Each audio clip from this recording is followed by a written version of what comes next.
오늘 말씀은 요한복음 9장입니다. 요한복음 9장 1절부터 12절 말씀을 통하여 빛을 잃은 자에게 임한 참된 빛.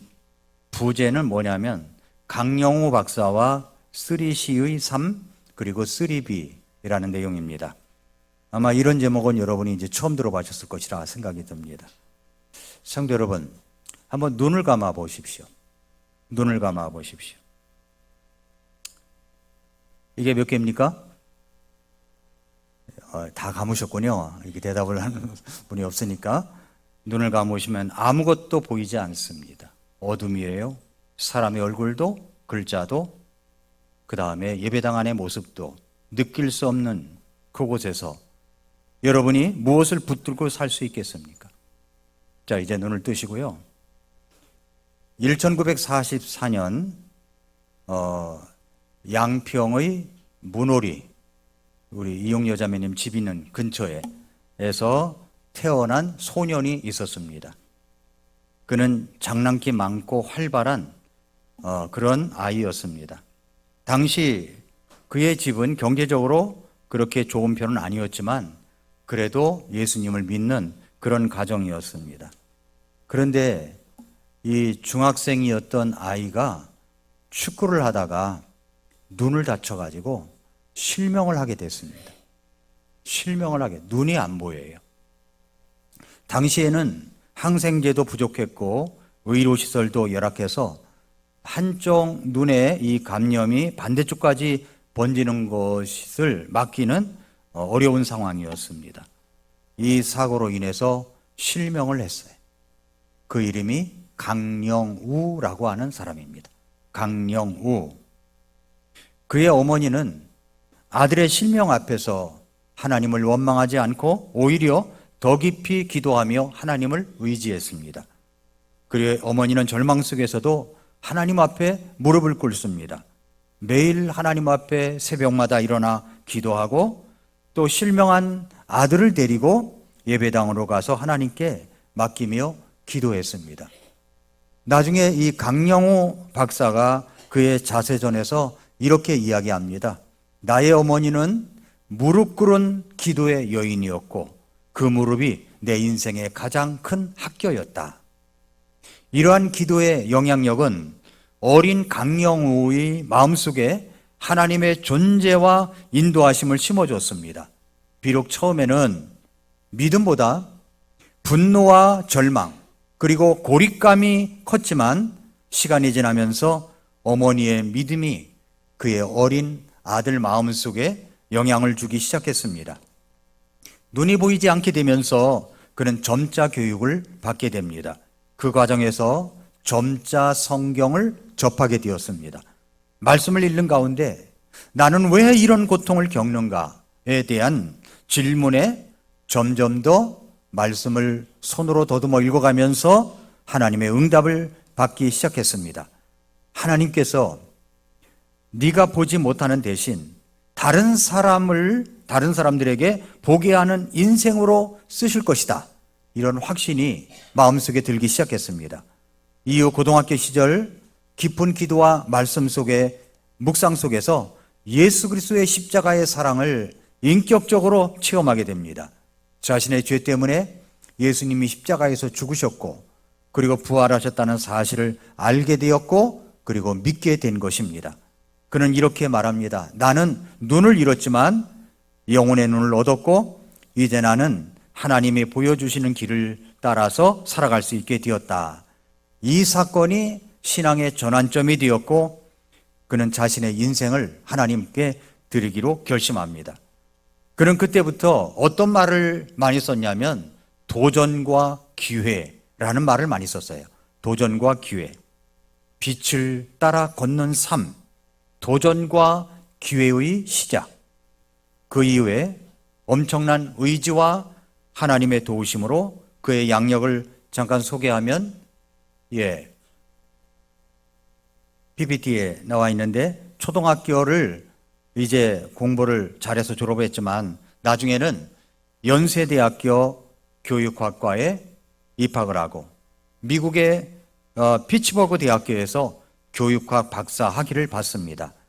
그 과정에서 아내인 아내인 서근옥 여사를 만나게 됐습니다. 그래서 그의 자서전에서 뭐라고 얘기했냐면은 내 인생에서 가장 큰 축복은 예수 그리스도를 만난 것이고 그 다음에 축복은 내가 내 아내를 믿음의 여인을 만나게 된 것이다. 이렇게 이야기를 합니다. 그리고 나서 이제 그는 미국에서 백악관의 장애인 정책 차관보로 임명되어서 전 세계 장애인들에게 비전과 희망의 모델이 되었습니다. 그의 신앙은 모든 과정의 중심에 있었던 것을 볼 수가 있습니다. 여기 사진을 잠깐 보면은 한번 띄워주십시오. 네, 여기에는 이게 사법연수원에서 강의를 하기 위해서 입장할 때 연수원생들이 일어나서 박수를 치는 모습입니다. 연수원에서 강의를 하는 모습이에요. 그 다음에 넘겨보시면 아내입니다. 아내.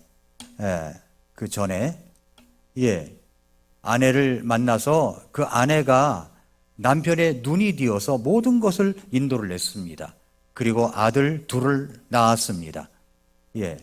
아들 둘이 하나는 안과 의사가 됐고 하나는 어떤 정책을 결정하는 어떤 그 보좌관으로서 이 정치에서 일하고 있는 그런 아들이 되었습니다. 아들들이 잘생겼죠? 그 다음에 이분이 쓴 책입니다. 쓴 책들을 계속 넘겨주세요. 이분이 쓴 책들을 보면은 쭉 이런 책들이 있는데 이분의 삶에 대해서 여러 출판사에서 책이 나왔습니다. 그런데 제가 오늘 이야기하려고 하는 것은 바로 이제 3C에 관한 책입니다. 3C 도전과 기회, 3C 혁명이라고 하는 책입니다. 강영호 박사는 이런 이야기를 했어요. 넘겨주시면 내가 실명한 것은 불행이 아니라 하나님이 나를 통해 더 많은 사람들에게 빛을 전하게 하신 섭리였다. 이렇게 이야기를 했습니다. 그가 백악관 장애인 정책 차관보로 지내면서 발견한 것이 있었습니다. 그것은 바로 미국에서 공직자를 평가할 때의 기준이 있었다는 것입니다. 아무나 뽑는 것이 아니었습니다. 공직자는 분명한 기준을 가지고 공직자를 뽑죠. 우리나라도 마찬가지겠지만 그 기준이 뭐냐면 바로 3C라고 하는 겁니다. 3C. 3C가 뭐냐? 그 백악관에서 만난 건 단순한 출세가 아니었다고 이야기하면서 그곳에서 공직자 임명을 할 때 기준으로 삼는 3C를 통해서 자기에게 주신 세 가지 사명을 발견했다고 이야기합니다. 3C가 뭐냐? 첫 번째는 컴포턴스, 실력, 능력입니다. 그 다음에 캐릭터, 인격, 성품입니다. 그리고 커미트먼트, 헌신, 책임감입니다. 이것을 3C라고 부릅니다. 실력, 인격, 헌신입니다. 그래서 강영호 박사님이 강조한 이 3C는 바로 실력, 인격, 헌신, 컴포턴스, 캐릭터, 커미트먼트. 그건 단지 개인적인 삶의 가치가 아니라 미국 공직자 선발의 중요한 기준으로도 널리 알려진 원칙입니다. 그래서 이 강영호 박사님이 강조한 3C는 단지 개인적인 그런 삶의 가치가 아니라 미국 공직자 선발의 중요한 기준이었는데 그가 백악관에서 일하게 된 것은 바로 하나님께서 그 3C를 다시 배웠다는 겁니다. 그래서 실력은 기본이고 그리고 인격은 신뢰의 토대이고 그리고 헌신은 국민을 섬기는 마음이다. 이렇게 이야기를 하고 있습니다. 미국 공무원들이 이제 임명되거나 채용하는 절차가 두 가지가 있습니다. 첫 번째는 정무직입니다. 정무직은 뭐냐면 대통령이 임명하는 고위 공직자예요. 예를 들어서 장관, 차관, 대사, 정책보좌관 임명 절차가 있습니다. 대통령이 지명합니다. 그러면 대통령이 직접 인사권을 행사하죠. 참모진의 추천을 받아서 지명을 하겠죠. 그리고 이제 신원조회 및 배경조사를 합니다. FBI가 동원되고요. 윤리위원회에서 엄격한 신원 및 재산 그리고 조사를 진행합니다. 이해충돌 여부가 있는가 이 여부를 확인합니다. 그리고 상원 인준 청문회를 거쳐서 예를 들어서 국방장관이다 그러면은 상원, 소관, 상임위원회, 군사위원회에서 청문회를 개최합니다. 그리고 여기서 중요한 것이 3C를 점검한다는 거예요. 실력과 인격과 헌신도, 책임감이 어느 정도냐, 이런 것들을 이제 검증을 합니다. 그리고 상원에서 표결을 합니다. 전체 상원의 찬반 투표를 통해서 최종 인준 결정을 합니다. 일반적으로 과반수 찬성이면 임명이 확정됩니다. 그리고 임명장을 받고 취임 선서를 하고 공식 업무를 시작하죠.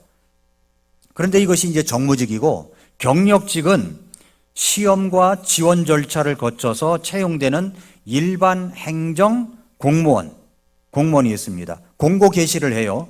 그러면 채용 공고가 이제 공식 사이트에 게재가 됩니다.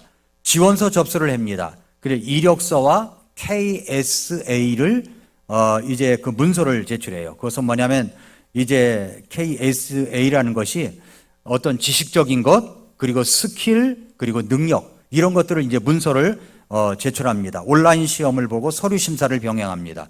자격 심사 및 서류 평가를 해요.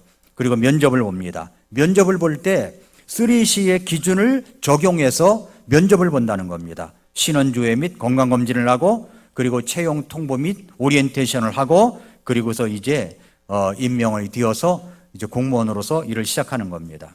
여러분, 여기에서 이야기하는 3C 중에 컴포턴스가 뭐냐면 말씀드렸듯이 실력이에요. 전문성과 능력입니다.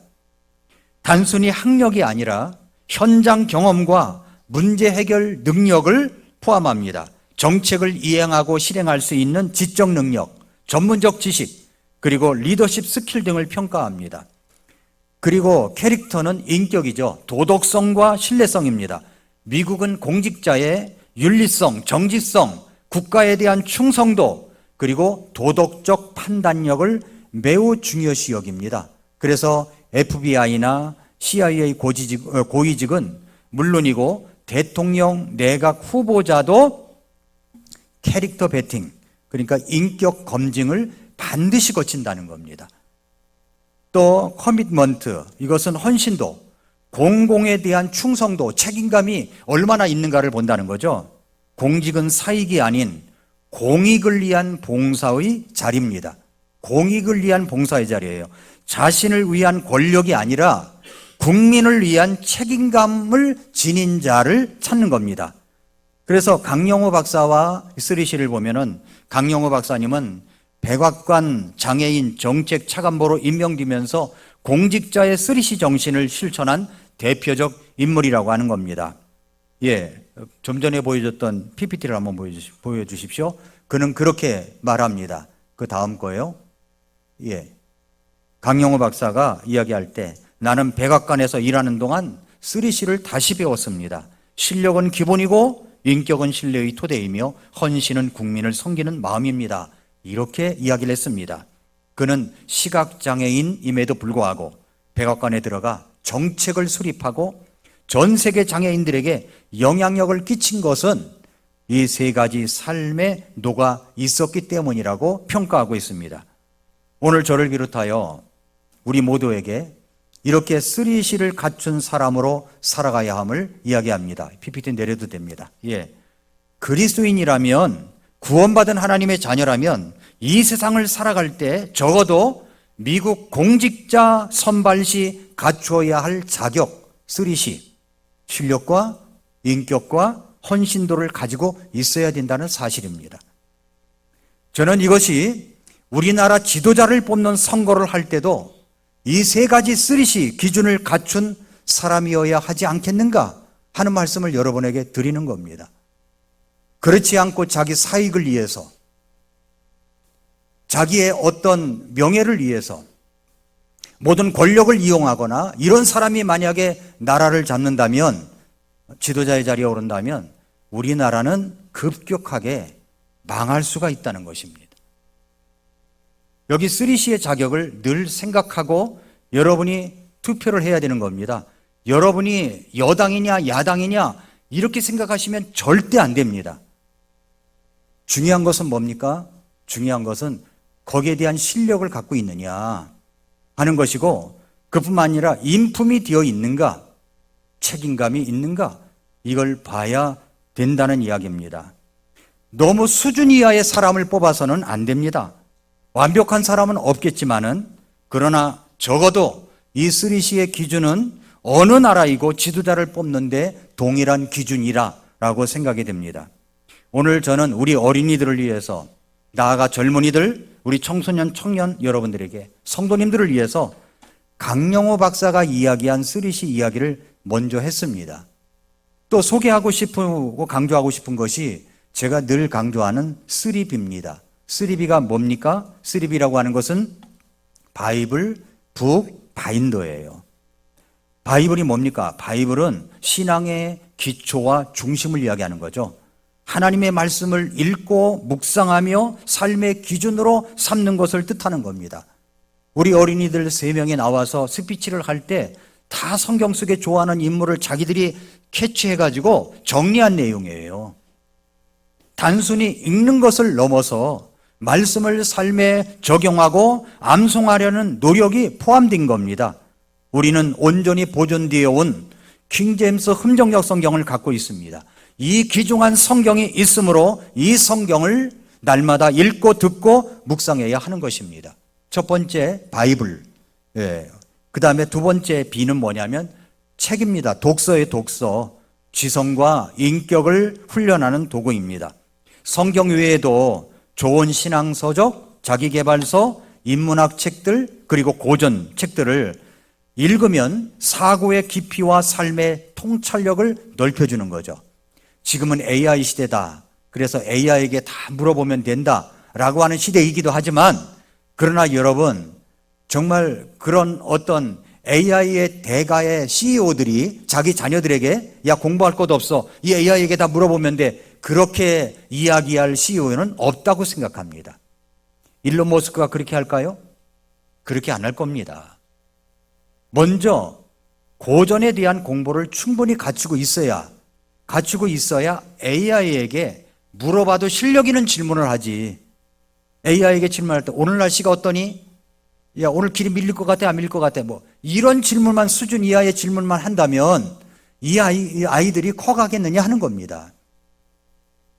고전에 대한 책들을 많이 읽고 실력을 함양을 해서 툭 치면 나오는 질문들을 보면은 수준이 있고 뭔가 가치관이 뚜렷하고 세계관이 분명한 질문을 할 수 있는 그런 아이가 되기 위해서는 어렸을 때 핸드폰 조작 많이 하지 말고 게임 많이 하지 말고 하나님의 말씀을 읽고 책들을 많이 읽어야 된다는 것입니다. 그 다음에 이제 바인더예요. 바인더는 뭐냐면 자기관리와 삶의 실천 도구입니다. 말씀 묵상, 독서 내용, 기도 제목, 목표 일정 관리 등을 정리해서 계획적으로 삶을 사는 습관을 형성시켜주는 것이 바로 바인더입니다. 바인더는 단순한 기록장을 넘어서 자기 성장과 삶의 방향성을 유지하게 만드는 시스템입니다. 그래서 3B, 성경으로 영적인 성장을, 책으로 지성의 성장을, 바인더로 실천력을 기르는 거죠. 이런 개념은 자기 주도적 신앙생활과 지속적인 자기 개발을 위한 도구로서 특히 다음 세대에게 비전과 성실함을 심어주는데 효과적인 훈련법으로 활용될 수가 있습니다. 자, 이제 이런 이야기를 하면서 오늘 이제 요한복음 9장 본론으로 들어갑니다. 요한복음 9장에는 맹인의 이야기가, 시각장애인 이야기가 나옵니다. 자, 여기에서 주는 메시지가 뭐냐면 첫째로 고난은 시련이 아니라 사명의 시작이다라고 하는 것을 보여주고 있다는 겁니다. 왜 사람들은 인생의 어둠과 고난을 만날 때 쉽게 질문하는 것이 있죠. 왜 이런 일이 나에게 일어나는 것일까? 내가 무슨 죄를 지었길래 이런 일을 당할까? 내 자식에게 어려움이 있으면 내가 무슨 잘못을 했길래 내 자식이 이런 어려움을 당할까? 이런 생각을 갖게 됩니다. 예수님께서 나면서부터 시각장애인 된 사람을 만났을 때 제자들도 똑같은 질문을 예수님께 던졌습니다. 그러나 예수님의 대답이 놀라웠습니다. 이 고난은 심판이 아니라 하나님의 일을 나타내기 위한 통로다라고 말씀하셨습니다. 9장 1절부터 3절을 보십시오. 예수님께서 지나가실 때 태어나면서부터 눈먼 사람을 보심에 그분의 제자들이 그분께 여쭈어 이르되 선생님이여 누가 죄를 지었기에 이 사람이 눈먼 자로 태어났나이까? 그니까 그의 부모니이까? 하니 예수님께서 대답하시되 이 사람이나 그의 부모나 죄를 짓지 아니하였으며 다만 이것은 그 안에서 하나님의 일들이 나타나게 하려 함이니라 말씀을 했습니다.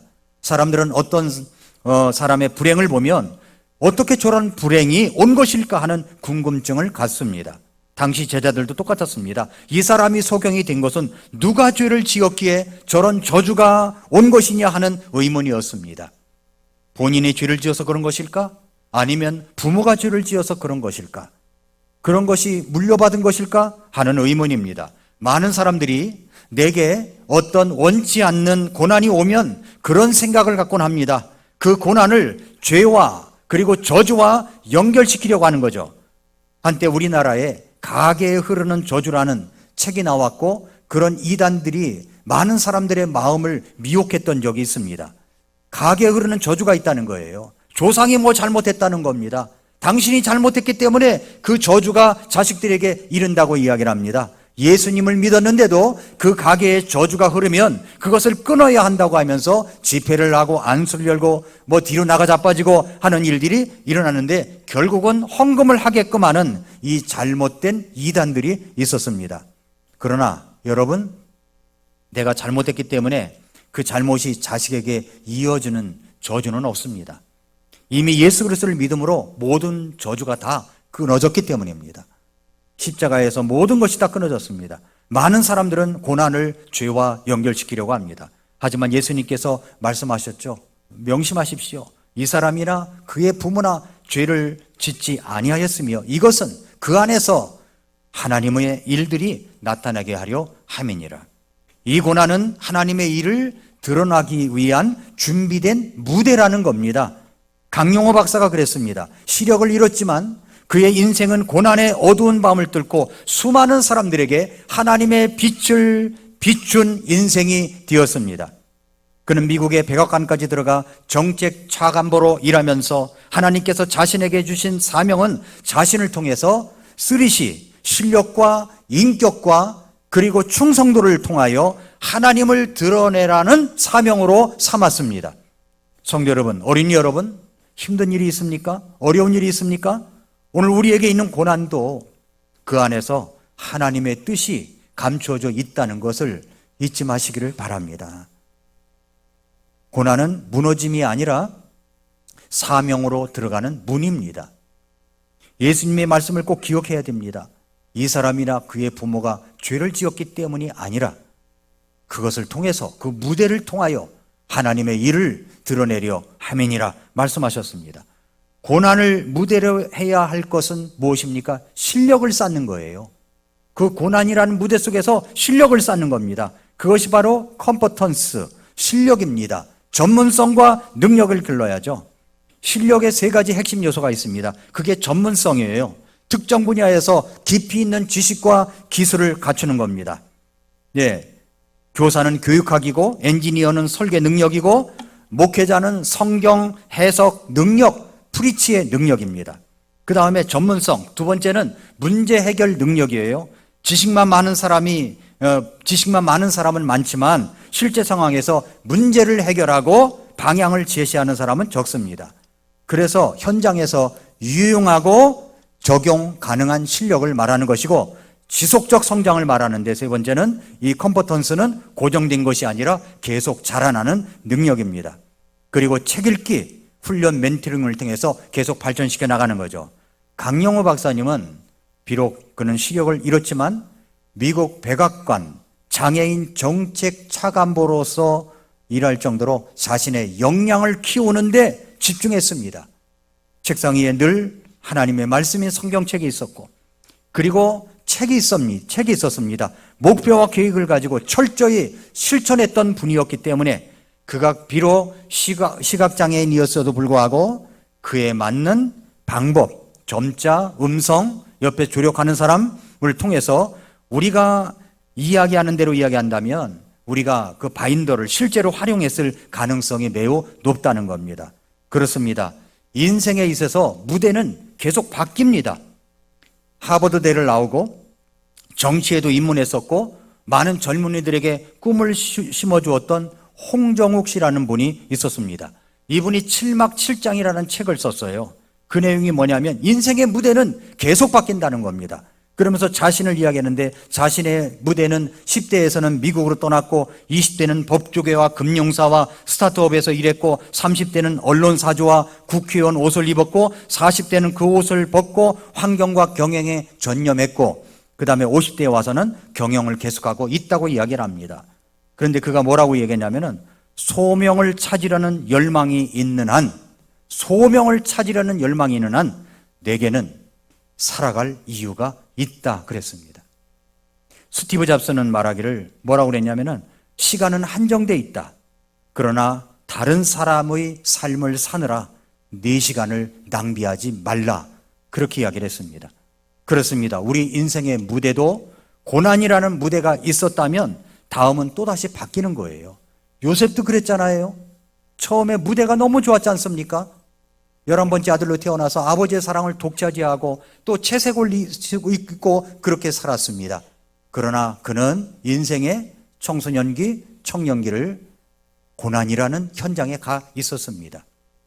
그 다음에 또 무대가 바뀌었죠. 야곱도 마찬가지였고 아브라함도 마찬가지였고 욥도 무대가 계속 바뀌었습니다. 다니엘도 마찬가지입니다. 모두 다 해피엔딩으로 다 끝났습니다. 어떤 무대이든지 해야 할 것은 뭐냐면 바로 그런 무대 속에서 실력을 길러야 된다는 거죠. 전문성을 길러가야 됩니다. 역량을 길러가야 됩니다. 강영호 박사는 갑자기 눈이 안 보이는 평생의 무대 속에서도 자기의 역량을 길러 나가는 그런 분이 되었습니다. 연세대학교를 나왔습니다. 미국 유학까지 가서 교육학 박사까지 했고 백악관까지 입성하는 사람이 되어 주님을 드러내는 통로로 쓰임받다가 얼마 전에 하나님의 부르심을 받고 천국 가셨습니다. 그 역량을 길러주는 게 뭐라고요? 책이에요, 책. 홍정욱 씨가 지은 책 가운데 5년 전에 나온 책인데 50이라는 책이 있었어요. 50살이 됐다는 책. 지금은 올가니카라고 하는 자연식품을 만들어가지고 건강을 돕는 사업가로서 일하고 있는데 그 책에서 이렇게 말합니다. 책을 읽는다고 모두 리더가 될 수는 없다. 그러나 책을 읽지 않고는 리더가 될 수 없다. 그렇게 말했어요. 나는 독서를 멈추는 순간 지식이 끊기고 지혜가 마르며 비전이 쇠하고 인생이 기운다는 각오로 읽는다. 배우지 않는 자는 걸어다니는 송장이요 뛰어다니는 고깃덩이일 뿐이다. 이렇게 이야기를 했습니다. 그리고 독서에 대해서 굉장히 중요한 거죠. 그래서 미국에서는 배우자를 고를 때 조언을 한답니다. 뭐라고 얘기하냐면 자기 집의 TV 크기보다, TV가 엄청 크죠. 요즘은 엄청. TV 크기보다 책장이 작은 사람은 만나지 말라는 거예요. TV 크기보다 책장이 작은 사람은 만나지 말라고 조언합니다. 아침 저녁에 머리 다듬고 화장하는 시간만큼도 책을 안 읽는 여자는 만나지 말라라는 말도 있어요. 어린 여러분, 여러분이 게임하는 시간, 핸드폰을 들여다보는 시간보다도 책 읽는 시간이 적다면 이 시대가 필요로 하는 사람이 될 수가 없습니다. 이것이 이제 오늘 첫 번째 이야기입니다. 고난은 시련이 아니라 사명의 시작이다. 무대는 계속 바뀐다는 겁니다. 두 번째로 진짜 시력은 예수님을 보는 것이라는 겁니다. 오늘 9장 5절 보세요. 내가 세상에 있는 동안에는 세상의 빛이라 말씀하셨습니다. 맹인의 문제는 말이죠. 시각장애자 문제는 단순히 육체적인 시력 부족이 아니었습니다. 영적으로도 보지 못했어요. 그런데 예수님은 말씀하십니다. 내가 세상의 빛이다. 이 말씀은 예수님을 보는 눈이 열릴 때 진짜 보는 거라는 겁니다. 단순한 시각장애자가 아닌 영적인 맹인들이 얼마나 많습니까? 요한복음 9장의 맹인은 태어날 때부터 앞을 보지 못했습니다. 사람들은 그의 상태를 신체적 장애로만 여겼지만 예수님은 그를 통해서 영적인 맹인의 실상을 드러냅니다. 예수님은 단지 그의 육체적 눈을 뜨게 하시는 분뿐만 아니라 그를 빛으로 인도하시는 분이셨습니다. 그는 단순히 세상을 보기 위해서 눈을 뜬 것이 아니라 예수님을 보기 위해서 눈을 뜬 것입니다. 눈을 떴을 때 처음 뵌 분이 예수님이었다면 이것이야말로 진짜 보는 자의 삶의 시작이 아니겠습니까? 예수님은 세상의 빛이십니다. 예수님은 단순히 밝음을 주는 존재가 아니라 세상을 해석할 수 있게 해주시는 분이십니다. 그분을 통해 우리는 진리를 보고 죄를 깨닫고 자신을 직면하고 구원의 길을 보게 됩니다. 예수님을 보지 못하는 자는 눈이 떠 있어도 길을 알지 못하고 방황하는 사람입니다. 빛 없이 걷는 자는 넘어지기 쉽고 어둠 속에서 방향을 잃습니다. 그러나 빛이신 예수님을 보는 자는 어떤 것인지 이해력이 빠르고 분별하고 결단할 수 있게 됩니다. 예수님을 본다는 것은 단순한 지식이 아닙니다. 맹인의 눈을 뜬 후 예수님이 누구신지를 점점 깨닫게 되는데, 처음에는 너 어떻게 그렇게 눈을 떴니? 그랬더니 그 사람이라고만 했던 그가 나중에는 대언자라고 했고, 여러분이 계속 읽어보면은 하나님께로부터 온 이라고 고백하면서 결국은 예수님께 엎드려서 9장 38절에 보면은 주여 내가 믿나이다 라고 엎드려서 고백합니다. 즉 예수님을 보는 것은 단지 눈으로만 인식하는 것이 아니라 마음으로 믿고 삶으로 반응하는 것입니다. 이것이야말로 진짜 시력이며 예수님을 본 사람의 삶은 달라진다는 겁니다. 오늘날 우리도 동일한 질문을 받아야 됩니다. 예수님은 맹인을 고친 후 종교 지도자들에게 이렇게 말씀하십니다. 9장 41절을 보십시오. 너희가 맹인이었다면 죄가 없었으려니와 본다고 하니 너희 죄가 남아 있느니라. 예수님을 본다고 말하면서도 그분을 믿지 않고 순종하고 순종하지 않고 있다면 맹인이라는 거죠. 맹인. 그러므로 너희가 눈이 멀었다면 너희에게 죄가 없었을 것이나 지금 너희가 우리는 본다 하고 말함으로 너희 죄가 남아 있다고 말씀하고 있는 겁니다. 예수님을 알지 못한다면 모두 다 소경이에요. 영적 소경들입니다. 진짜 눈이 열리는 것은 예수님을 믿을 때 영적인 시안이 열리는 거예요. 그래서 예수님을 믿고 말할 수 있는 것입니다. 진짜 시력은 예수님을 보는 것입니다. 그분을 본다는 것은 진리를 보는 것이고 자신을 바라보는 것이고 구원의 길을 보는 것이고 인생의 목적과 방향을 깨닫게 되는 것입니다. 여기 시각장애인의 눈을 여신 예수님은 오늘 우리의 마음의 눈도 여시기를 원하십니다. 우리 오늘 주님은 직접 나타나셔서 우리의 영적인 눈을 뜨게 하시지는 않습니다. 그러나 그분의 말씀인 성경이 여기에 있습니다. 이 성경이 우리의 눈을 뜨게 한다는 거죠.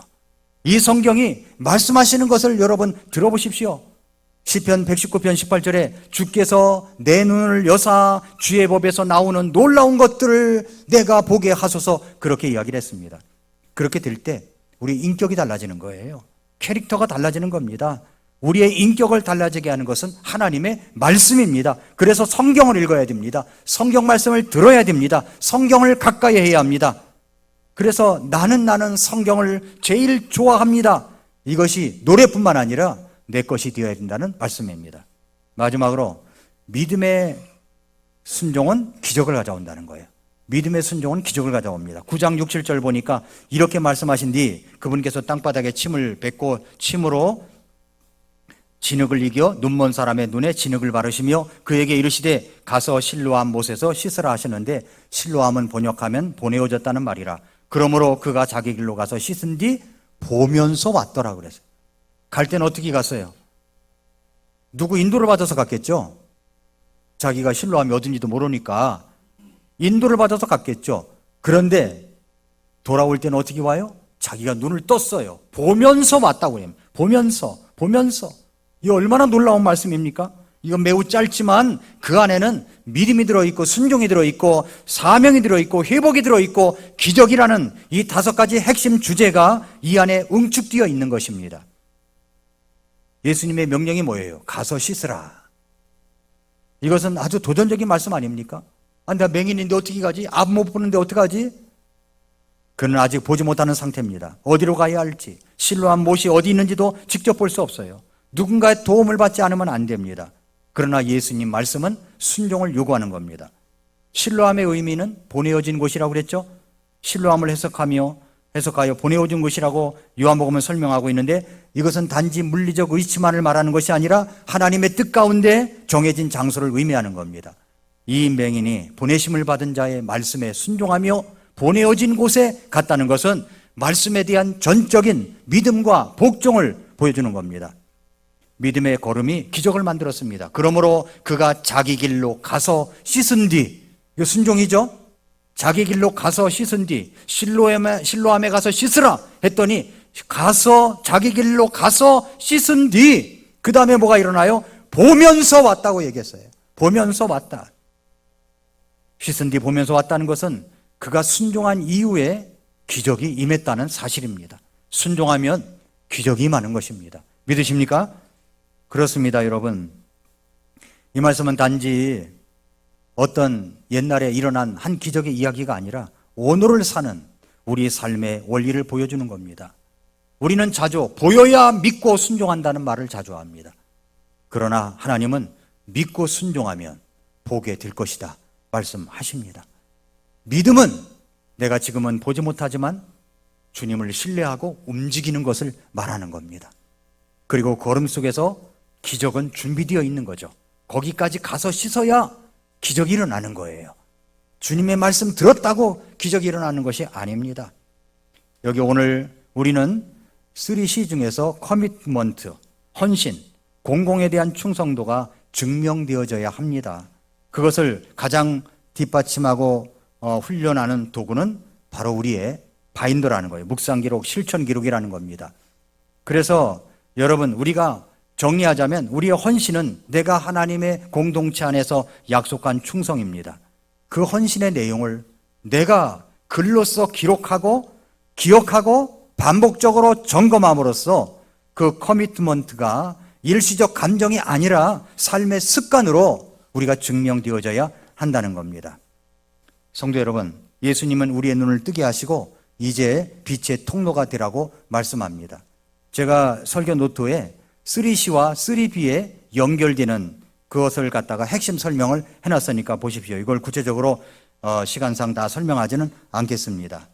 성도 여러분, 강영호 박사님은 육체의 눈을 잃었지만 영혼의 눈을 얻은 겁니다.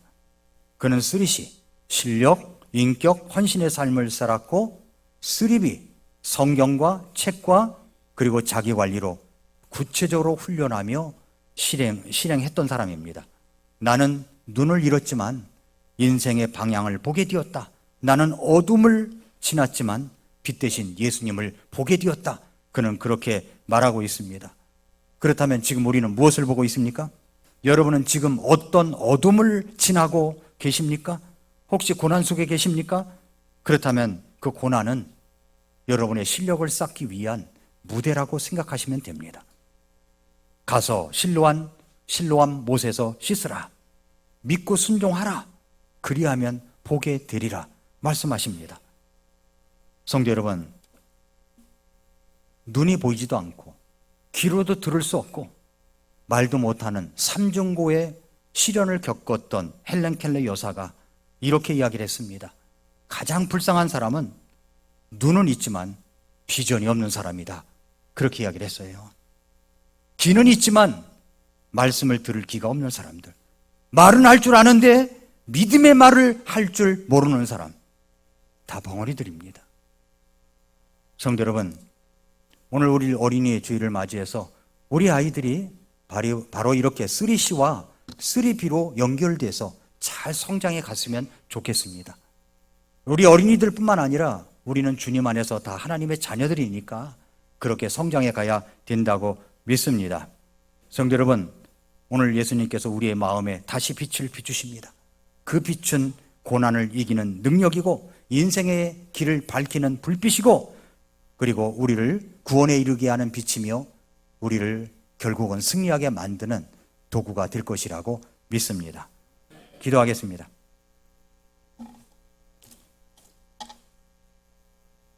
이 시간 조용히 머릿속에서 우리 자신을 돌아보십시다. 우리 어린이 여러분들도 눈을 감고 조용히 생각해 보세요. 눈을 감으면 아무것도 보이지 않습니다. 때때로 우리는 살아가다가 어둠을 만납니다. 나는 왜 이렇게 어려울까? 우리 집은 왜 이렇게 힘들까? 라고 하는 고난과 고통이 있을 때가 있습니다. 그러나 여러분, 그것은 하나의 무대입니다. 무대는 또 바뀌게 되어 있습니다. 언제 바뀌게 될지 그것은 하나님만 아십니다. 바뀌게 될 때까지 우리는 실력을 쌓는 사람이 되어야 됩니다.